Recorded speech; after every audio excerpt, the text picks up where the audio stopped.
जी तो नाजरीन, आज एक बार फिर से तैयार हो जाएं। पाकिस्तान टीम आज का मैच जीतेगी, 100% कंफर्म प्रेडिक्शन कर दी गई है। जी हाँ दोस्तों, पाकिस्तान टीम में 4 बड़ी तब्दीलियां कर दी गई है। कौन सी तब्दीलियां की गई हैं, आइए आपको बताते हैं। तो दोस्तों, उससे पहले अगर चैनल को सब्सक्राइब नहीं किया तो बराए मेहरबानी चैनल को सब्सक्राइब करें और साथ ही लगे बेल के आइकन को जरूर इनेबल कर देना है। तो चलिए दोस्तों, बगैर कोई आपका कीमती वक्त ज़ाया किए आपको बताते चले कि 3 कंफर्म तब्दीलियां कर दी गई हैं और चौथी तब्दीली के बारे में भी 90% यकीन है। तो दोस्तों, पहले नंबर पे अहमद शहजाद को बाहर करके हारिस सुहेल को मौका दिया जाएगा।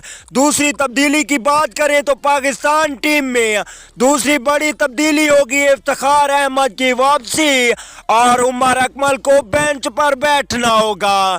तीसरी तब्दीली की बात करें तो शादाब खान को एक बार रेस्ट करनी होगी और मोहम्मद नवाज को मौका दिया जाएगा।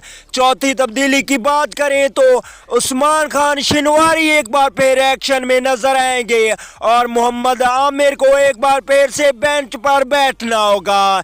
इसलिए 4 तब्दीलियां की गई हैं ताकि श्रीलंका को आखिरी मैच में मजा चखाया जाए। तो दोस्तों, आप लोगों ने कमेंट करके जरूर बताना है कि तीसरा T20 मैच कौन सी टीम जीतेगी, पाकिस्तान या श्रीलंका। श्रीलंका 2 T20 मैच जीतने के बाद फुल फॉर्म में है, लेकिन पाकिस्तान टीम अपना बदला लेने में कोई कसर नहीं छोड़ेगा। अगली वीडियो तक के लिए इजाजत दीजिए। आला निकेबान।